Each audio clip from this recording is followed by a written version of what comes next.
अस्सलाम वालेकुम गाइस, मेरा नाम है रहमान अनवर और मेरा नाम है मोहम्मद सैयद। और आज हम जिस वीडियो पर करने जा रहे हैं, इस वीडियो का टाइटल है China defend ISRO Oppo agreement with India. तो भाई वीडियो काफी इंटरेस्टिंग है।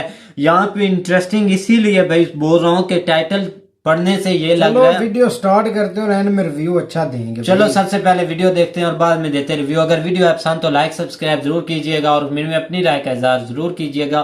तो चलो वीडियो करते हैं शुरू। नमस्कार and welcome you all to world affairs. मैं हूं प्रशांत धवन। सो रिसेंटली एक कंट्रोवर्सी के बारे में आपने सुना होगा कि इसरो ने एक मेमोरेंडम ऑफ एग्रीमेंट साइन किया है चाइनीज कंपनी ओप्पो के साथ, और इसको लेकर इंटरनेट पर कई लोगों ने विरोध किया, ट्विटर पे, फेसबुक पे, हर जगह, कि ये शॉकिंग है कि इसरो ऐसे टाइम में जब इंडिया चाइना का फेस ऑफ चल रहा है ओपनली किस तरीके से ये डील कर सकता है एक चाइनीज कंपनी के साथ। और यहाँ पर आप देख पाओगे इस पर एक नोटिफिकेशन भी डाली है इसरो ने कि ISRO and Oppo work together towards providing NavIC messaging services in mobile platforms. और यहाँ पे आप देख पाओगे ये एमओयू साइन हो रहा है between ISRO and Oppo officials. अब रिसेंटली क्या हुआ है कि चाइना के सरकारी मीडिया ने डिफेंड किया है इस एमओयू को। नाउ चाइना का सरकारी मीडिया यहाँ पर क्या कह रहा है, पहले ये जान लो कि ये एमओयू किस बारे में है। मैंने ये देखा है कि इसके बारे में भी लोगों को प्रॉपर इंफॉर्मेशन है नहीं। आप अगर इसरो की वेबसाइट पे जाकर देखो तो ये लोग यहाँ पर ओपनली कहते हैं कि जो नाविक मैसेजिंग सर्विस है, आपको पता होगा कि हमने रिसेंटली जीपीएस जो ग्लोबल पोजिशनिंग सर्विस है इसके काउंटर में मेड इन इंडिया नाविक लॉन्च किया है। जिस तरीके से जीपीएस आपको आपकी लोकेशन बताता है, नाविक भी कंप्लीटली कैपेबल है आपको आपकी लोकेशन बताने में with in India and primarily the sub continent. तो इसरो यहाँ पर कह रहा है कि नाविक का जो प्राइमरी फंक्शन है, जो मेन फंक्शन है, वो है पीएनटी सर्विसेज। पीएनटी होता है पोजिशनिंग, नेविगेशन एंड टाइमिंग। जो जीपीएस आपको देता है, कभी भी बाहर जाओगे गूगल मैप पर जीपीएस ऑन करोगे तो जो आपकी लोकेशन है वो दिख जाएगी, कहां पर आपको जाना है उसके बारे में भी आपको इन्फॉर्मेशन मिलेगी। तो ये सर्विसेज तो नाविक प्रोवाइड करता है। उसके अलावा नाविक शॉर्ट मैसेजेस भी डिलीवर कर सकता है उन मोबाइल फोन्स पर जहां पर कम्युनिकेशन बहुत ज्यादा पुअर है या फिर ऑल टुगेदर वहां पे कम्युनिकेशन स्थापित ही नहीं हो पा रहा। और जो ये शॉर्ट मैसेजेस हैं, ऐसा नहीं है कि इसमें कोई ऐड होगी या फिर रैंडम मैसेजेस होंगे। ये मैसेजेस होते हैं safety of life alerts. Simple भाषा में ये समझ लो कि मान लो कुछ मछुआरे हैं, ये लोग फिशिंग कर रहे हैं यहाँ पर अरेबियन सी के आसपास, इंडियन ओशन में कहीं पे फिशिंग कर रहे हैं। अचानक से इसरो की सैटेलाइट्स को यह पता लगता है कि बहुत बड़ा एक साइक्लोन यहां से आ रहा है, कोई तूफान आ रहा है, अचानक से मछुआरों को यहां से निकलना होगा। अब मछुआरे जिस लोकेशन पर है वहां पे मोबाइल का सिग्नल आ नहीं रहा, तो इसरो क्या कर सकता है कि सेफ्टी ऑफ लाइफ अलर्ट भेज सकता है सीधा उनके मोबाइल फोन पे, जहां पर लिखा आ जाएगा storm coming, head back towards safety. और इस तरीके से कई मछुआरों की जान हम बचा सकते हैं। यहाँ पे आप देख पाओगे, इस पे आर्टिकल भी है कुछ साल पुराना, कि NavIC to guide fishing boats in Indian state of Kerala. तो ये बस एक एग्जांपल है सेफ्टी ऑफ लाइफ अलर्ट्स का। ओप्पो ने यहाँ पर यह कहा कि जो ये सेफ्टी ऑफ लाइफ अलर्ट का फीचर है ना, ये हम इंटीग्रेट करना चाहते हैं अपने फोन पे, और उसके बदले में मोस्ट प्रोबेबली, हालांकि इसको डिस्क्लोज किया नहीं गया, मगर ऐसे केसेस में क्या होता है कि जो भी सर्विस प्रोवाइडर होता है उसको कंपनी कुछ पेमेंट भी करती है। तो मोस्ट प्रोबेबली यहाँ पर अभी नहीं तो बाद में इवेंचुअली ओप्पो कुछ पेमेंट भी करेगा इसरो को, क्योंकि इसरो सीधा सीधा उनको जो नाविक मैसेजिंग सर्विस है इसकी एक एक्सटेंशन प्रोवाइड करेगा ताकि ये लोग भी अपने मोबाइल फोन पर जो ये सेफ्टी ऑफ लाइफ अलर्ट्स है इसकी सर्विस प्रोवाइड कर पाए अपने लोगों को। तो यहाँ पर आप देख पाओगे इसरो के चेयरमैन यहाँ पर बैठे हुए थे इस एमओयू की साइनिंग के दौरान, और इन्होंने ओप्पो को यह भी कहा कि जल्द से जल्द नाविक को इंक्लूड करिए अपने सारे मोबाइल प्लेटफॉर्म्स में, ताकि जो आम नागरिक है इंडिया का, अगर आपका फोन परचेज करता है तो अपने फोन पर वो नाविक यूज कर पाए। अब इस एमओयू को लेकर विरोध जो हुआ है वो अपनी जगह मैं कहूंगा कुछ हद तक समझ में आता है, जस्टिफाइड भी है, क्योंकि इससे बहुत ही एक मिक्स सिग्नल सेंड होता है। यहाँ पर ऑलमोस्ट हम लोग इंडिया में बात करते हैं कि बॉयकॉट करना है चाइनीज गुड्स को, हम सेलिब्रेट करते हैं कि जब चाइना से जो हमारे इंपोर्ट्स हैं ये थोड़े से कम हो रहे हैं, हम चाइना पर जो निर्भरता है कम कर रहे हैं।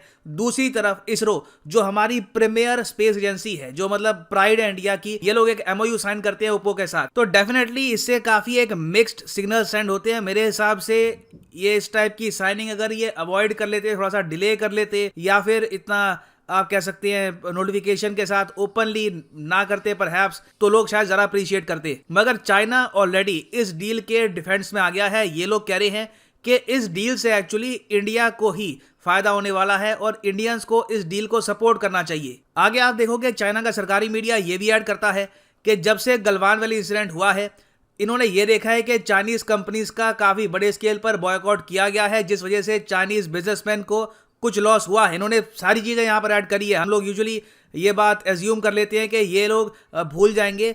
इनको अच्छे से याद है कि हमने 300 चाइनीज ऐप्स को बैन किया है, कई चाइनीज इन्वेस्टमेंट्स को रोका है इंडिया में, कई चाइनीज कंपनीज को ऑल टुगेदर बिडिंग प्रोसेस से भी रोका है भारत में, जिसकी वजह से चाइनीज कंपनीज को बिलियंस ऑफ डॉलर्स का लॉस हुआ है। ये बात ये लोग भूले नहीं है। मगर फिर ये लोग ऐड करते हैं कि चाइना तब भी इंडिया का एक काफी बड़ा इकोनॉमिक पार्टनर बनना चाहता है। ऑलमोस्ट आप कह सकते हैं बहुत ही सॉफ्ट टोन में इन्होंने यहाँ पर बात करी है। ये लोग यहाँ पर ये भी कह रहे हैं कि रिसेंटली ओप्पो जो चाइनीज कंपनी है, इसने काफी बड़े स्केल पर मैन्युफैक्चरिंग जो फैसिलिटी है इंडिया में ये बढ़ाई है। जो ओप्पो की सबसे पहली ओवरसीज चाइना के बाहर 5G इनोवेशन लेबोरेटरी थी, ये पाकिस्तान या फिर किसी और देश में नहीं बनी, इन्होंने इंडिया में एस्टैब्लिश करी है 2020 में।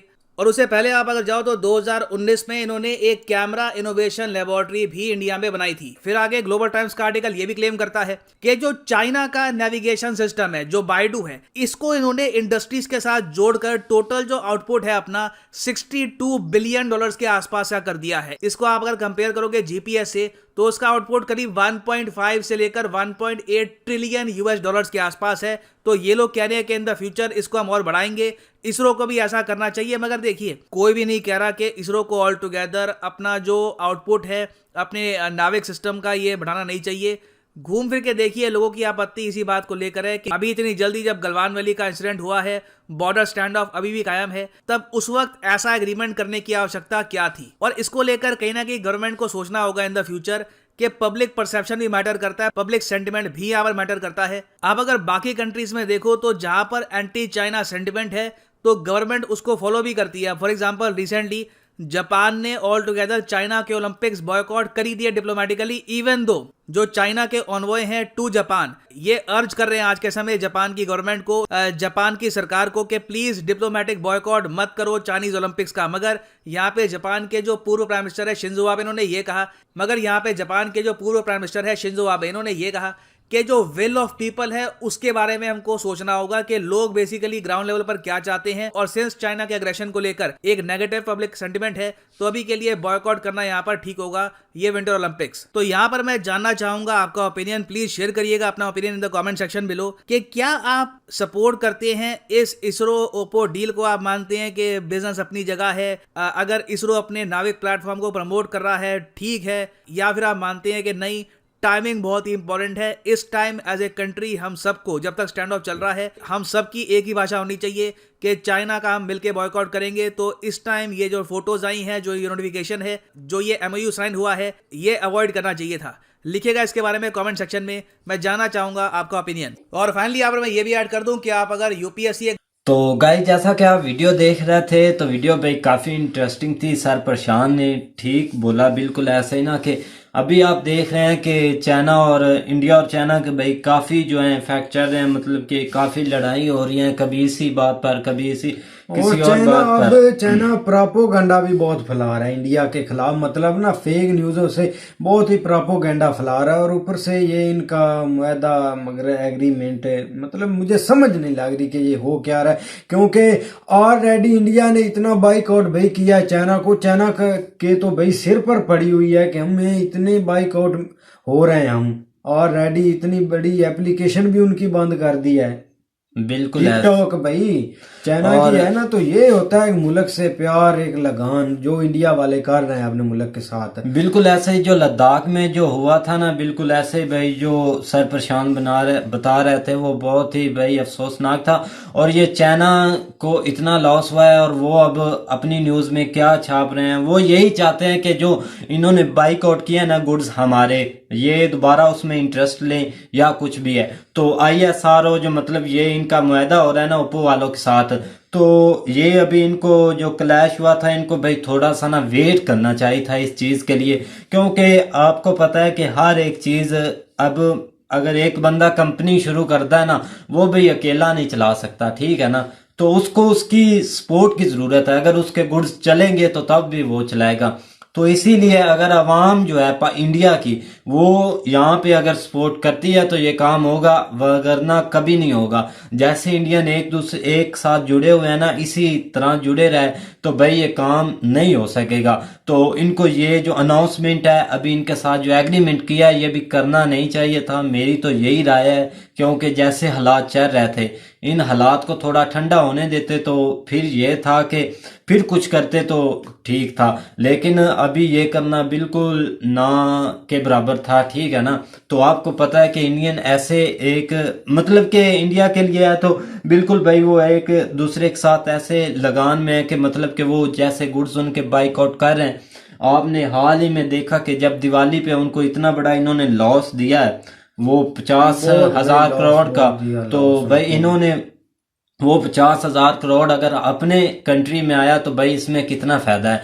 तो ये है डिफरेंस। तो भाई इसमें एक बात और भी है कि अगर पीएम ने बोला है ना कि आपने ये बात करनी है तो भाई उसको फॉलो करते हैं। बिल्कुल मतलब ऐसे कि इधर आप कोई चीज बोल दें तो उसका हंसी उठ जाती है, उसका मजाक बना लेते हैं लोग, ये क्या बोल रहे हैं, लेकिन उधर वो फॉलो करते हैं। इधर बिल्कुल ऐसे। यही हमारे और उन लोगों में फर्क है कि इधर कोई चीज को भाई हम वो बोलते हैं कि फॉलो करो, हम मजाक उड़ा देते हैं, फॉलो नहीं करते। ऐसे ही है ना, बिल्कुल उधर ऐसे। भाई वो फॉलो भी करते हैं। और एग्रीमेंट पर तो मैं बोलता हूँ कि ये जो राय थी ना वो नहीं ठीक थी। जैसे कि सर ने हमारी भी राय मांगी, आपकी भी मांगी, हम तो इस बात से भाई नहीं मतलब कि एग्री नहीं करते इस एग्रीमेंट अगर से। आपकी क्या राय है। बिल्कुल ऐसे कि हर एक एग्रीमेंट से इंडिया को फायदा है, इसमें कोई शक नहीं है। लेकिन भाई ये है कि हर जगह फायदा ही मतलब नहीं कि देखना चाइना चाहिए। के साथ अब ये इनका बहुत मुश्किल है कि चाइना के साथ मिलकर, क्योंकि चाइना ऑलरेडी इनके पीठ पीछे वार घोंप गया है कि छुरा घोंप गया भाई। तो यही ना कि मैं बोल रहा था कि भाई हर जगह फायदा नहीं देखना चाहिए, कहीं पे अपनी कंट्री को भी देखना चाहिए कि ये अभी जो हो रही थी क्या उसको बोलते हैं मीटिंग या इनका जो एग्रीमेंट हो रहा था इसको ये डिले कर देते जो इनके लिए बेहतर था। लेकिन इन्होंने डिले नहीं किया। देखो अब मजीद क्या होता है कि यही था कि बेस्ट अभी थोड़ा सा डिले कर लेते, ठीक है ना। तो जैसे हालात से गुजर रहे हैं शायद इनके लिए आने वाले दिनों में बेहतर होता। लेकिन जो एप्लीकेशन है नाविक, आई थिंक उसका नाम, यार सॉरी मैं भूल गया था। तो भाई वो एप्लीकेशन जीपीएस की तरह जो करती है काम, भाई वो बेहतर है, वैसे बहुत बहुत बेहतर है। ये जो फिशमैन टेक्नोलॉजी में सबसे आगे आप जा बिल्कुल ऐसे ही ना आईटी का उनका, वैसे भी भाई आईटी की अगर बात की जाए ना इंडिया के लिहाज से तो भाई वो आईटी में कभी पीछे नहीं रह सकते। अब जैसा जब भी हम रिएक्शन देखते हैं यहाँ की आवाम का तो भाई वो भी यही बोलते हैं कि वहाँ की आईटी है, वहाँ पे जो बड़ी बड़ी कंपनियां हैं वो भाई आती हैं वहाँ काम करती हैं। लेकिन कुछ लोगों का ब्लेम ये होता है कि भाई वहाँ की ज़्यादा आबादी है। लेकिन भाई सारे लोग ने इस पर सही मिसाल दी थी कि कोई भी माँ के पेट से नहीं हम ये चीज़ें लेकर आए कि यहाँ पे ज़्यादा आबादी है तो यहाँ पे हमने ज़्यादा कंपनी बननी। आप भी भाई ऐसे ही मेहनत करें तो आप हार्ड वर्किंग करके आगे जा सकते हैं। और उम्मीद करता हूँ कि गाइज आपको वीडियो पसंद आएगी। अगर पसंद आए तो लाइक सब्सक्राइब जरूर कीजिएगा और कमेंट में अपनी राय का इजहार जरूर कीजिएगा। अल्लाह हाफिज।